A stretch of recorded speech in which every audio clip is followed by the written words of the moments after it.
Aren't we all caught in doubt almost at every moment of our lives? Doubt about what will bring us happiness, about where true peace lies.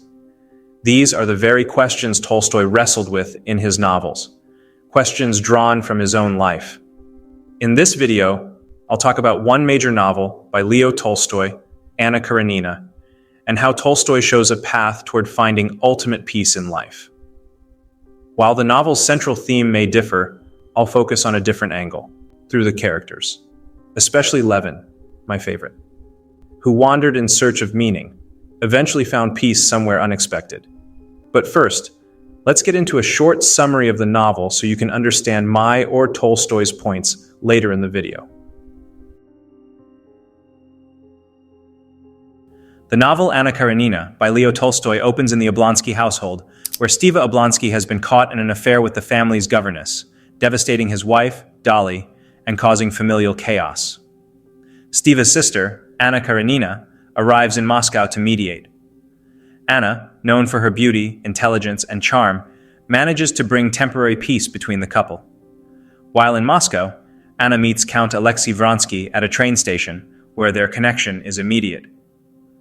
A tragic accident occurs, and Vronsky impresses Anna with his generosity, leaving a lasting impression on her. At a grand ball, their mutual attraction becomes undeniable, breaking the heart of Kitty, Dolly's younger sister, who had hoped to marry Vronsky. Anna returns to St. Petersburg to her husband, Alexei Karenin, a disciplined and emotionally detached government official, while Vronsky follows her, abandoning significant military promotions to pursue her. Anna, frustrated with Karenin's cold nature, succumbs to her growing feelings for Vronsky, leading to an affair. When Karenin confronts her, warning of societal and moral consequences, Anna dismisses him, claiming Vronsky is merely a friend. Their relationship deepens, and Anna becomes pregnant with Vronsky's child. As divorce is nearly impossible without church approval, the only way to divorce was if Karenin accepts the allegations of adultery as well. Karenin refuses to admit to adultery, fearing a tarnished reputation. He focuses on preserving appearances and custody of their son, Seryozha, despite pleas from Anna and her brother, Stiva. When Anna nearly dies during childbirth, she asks Karenin for forgiveness. Witnessing Karenin's compassion, Vronsky attempts suicide, but survives. Anna and Vronsky leave Russia, hoping to escape societal judgment. They travel to Italy, but fail to find peace. Returning to Russia, they oscillate between Moscow and the countryside, but their relationship becomes strained.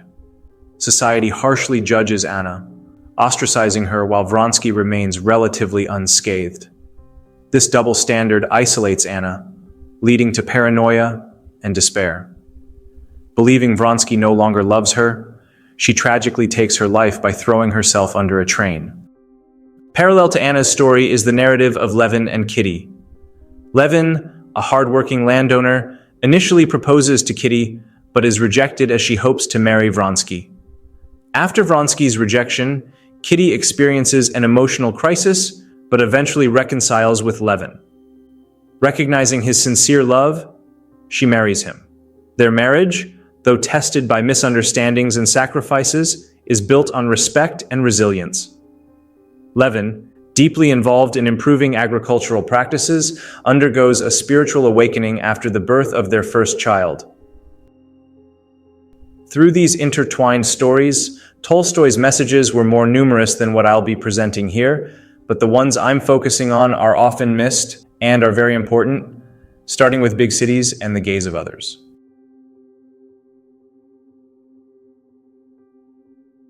Tolstoy presented four major couples in Anna Karenina: Dolly and Stiva, Anna and Karenin, Levin and Kitty, and Anna and Vronsky. Two of these couples lived their lives in cities, while Levin and Kitty chose the countryside. Through this contrast, Tolstoy was highlighting the tension between the bustling, judgmental atmosphere of urban life and the peaceful, introspective existence in countryside areas. He shed lights on society's relentless gaze, the constant scrutiny and expectations of others, and its profound effects on individuals, often leading to inner conflict and despair. To clarify why I call big cities the root cause, or why Tolstoy might have implied this, it comes down to people. big number and diversity of individuals in cities create an environment of constant observation and judgment, which makes me think about Sartre's famous line, "Hell is other people," which also ties directly to Anna's tragic fate. Anna's death, her desperate leap in front of a train, was driven by her inability to endure the weight of society's gaze. From the moment her affair with Vronsky became public, Anna was suffocated by the judgment of Russian society. Every glance, every whisper became an unbearable burden. The social circles she once thrived in abandoned her, and even her closest friends treated her with disdain. This rejection was painfully clear when she attended the cinema and felt their coldness firsthand. This judgment was not merely external, it seeped into Anna's mind, amplifying her insecurities and deepening her isolation. She became trapped in a world where appearances mattered more than personal happiness, where society's gaze defined her sense of self-worth. While some of Anna's choices were flawed, stemming partly from miscommunication with Karenin and the near impossibility of divorce at the time, the suffocating judgment she faced played a crucial role in her downfall. Karenin, too, was consumed by societal expectations. His obsession with maintaining the illusion of a perfect marriage outweighed any genuine emotional connection with Anna. For him, love was not a heartfelt bond, but a social duty, a means to maintain his reputation. His fixation on appearances clouded his judgment and prevented him from understanding the deeper needs of the human heart. In contrast, Levin and Kitty's story offered a reprieve from the chaos of city life. After their marriage, they chose to live in the countryside, away from the relentless scrutiny of society. Here, life followed a slower rhythm, where the focus shifted from appearances to substance. Levin and Kitty still faced challenges and had their share of arguments, but the absence of society's constant gaze allowed them to address their problems without being weighed down by external judgments and opinions. Levin devoted himself to his work, cultivating his land and developing his ideas, free from societal interference. His decision to live there symbolized his desire for authenticity and self-sufficiency. Unlike Anna, Levin did not seek validation from others. His fulfillment came from within, through his connection to the land, his family, and his purpose. The countryside became a sanctuary for Levin and Kitty, offering them a space to nurture their relationship in peace. Here, love was not performed for an audience, but lived quietly and honestly. Their relationship was built on mutual respect, sacrifice, and a shared sense of purpose, nurtured in the simplicity of rural life. Tolstoy's message was clear here. The gaze of others in big cities could corrode the human spirit. It disrupted peace of mind, distorted relationships, and turned genuine emotions into performances.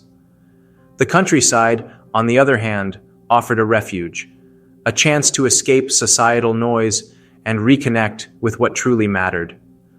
Levin and Kitty's happiness did not stem from avoiding problems, but from embracing a life grounded in simplicity, integrity, and love. The cities, with their endless social rituals, noise, and relentless judgment, offered no peace. They were places of constant motion, where personal desires and public expectations clashed in chaotic struggle. According to Tolstoy, the key to finding peace lies not in the cities, but in quieter, simpler places where one could escape the gaze of others and focus on what truly mattered. Another reason Tolstoy preferred the countryside was his own search for meaning, his personal struggles, and how they shaped both his life and Levin's journey, which I will discuss now.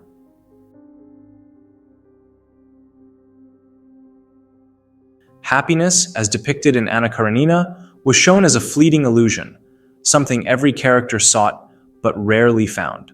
Karenin's life, despite its outward success, reflected profound disconnection from the warmth of human relationships. He had a prestigious career, sophistication, and societal status, but his marriage to Anna was portrayed as one of formality, a contract bound by duty rather than emotional connection. Karenin's rigid adherence to societal norms and his inability to empathize with Anna's needs left him cold and isolated. He believed happiness could be achieved through duty and appearances, but this blinded him to the deeper, more fulfilling aspects of life. Had he embraced warmth, understanding, and genuine connection, Karenin might have found greater contentment. Instead, he lived a hollow existence of compliance, never experiencing true happiness. Anna, on the other hand, sought fulfillment through passion. She entered into an affair with Vronsky, convinced that love and desire would bring her the happiness she longed for. But her pursuit of unchecked emotions, without regard for the consequences, led her to ruin. She abandoned her husband, her child, and societal expectations, believing that her relationship with Vronsky would complete her. Yet, as she pursued emotional highs, she fell deeper into despair. Her happiness was short-lived, and the weight of societal judgment, along with her internal conflicts, ultimately consumed her.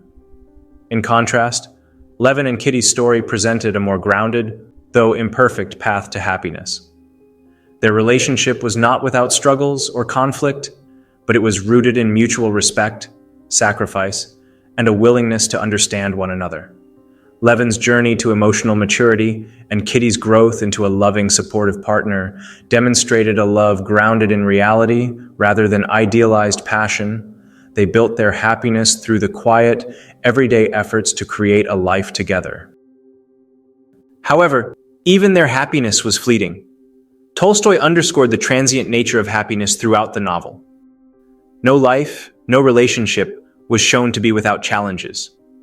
The message was clear: those who sought perfection, whether in relationships, status, or personal desires, were doomed to disappointment. The pursuit of happiness, when driven by selfish desires or societal pressures, led only to frustration and misery. Amidst the novel's exploration of fleeting happiness, Levin's journey offered a different path, a journey toward ultimate peace through faith in God. Initially, Levin sought meaning through his work on his estate, but the existential questions that plagued him about life's purpose, death, and happiness brought him to a crisis of faith. Despite his stable life and genuine love for Kitty, Levin struggled with despair, unable to answer the fundamental questions of existence that weighed heavily on his heart. Levin's turning point came during an encounter with a peasant. Through this interaction, Levin began to grasp the simplicity and depth of faith. The humble, unwavering faith of the peasant, untainted by intellectualism or materialism, revealed to Levin a source of peace he had long sought but never found. He realized that true meaning and contentment could not be achieved through worldly success or intellectual pursuits, but through faith in God. This newfound faith, rooted in humility, devotion, and acceptance, freed Levin from the existential anguish that had consumed him. He returned to his family, to his work, and to his faith with a renewed sense of purpose. Tolstoy's own life mirrored Levin's journey in many ways. In his early years, Tolstoy sought meaning through philosophy, literature, and intellectual exploration. Like Levin, he grappled with existential questions about life and death, and his inability to find satisfying answers led him into despair. Despite his material success and literary achievements, Tolstoy felt an emptiness that drove him to the brink of suicide. In his later years, however, Tolstoy turned to the simple, steadfast faith of the peasants around him. This shift in perspective allowed him to find peace and meaning in life.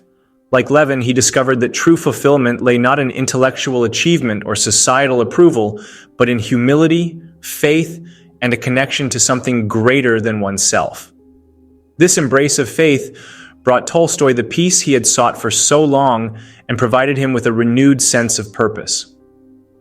In both Levin's life and Tolstoy's, faith in God emerged as the ultimate answer to life's meaning. It was not through the pursuit of perfection or the fulfillment of worldly desires that peace was found, but through humble, steadfast belief in something greater. While the journey to faith was neither easy nor without struggle, it was the only path that offered lasting peace in a world filled with illusions.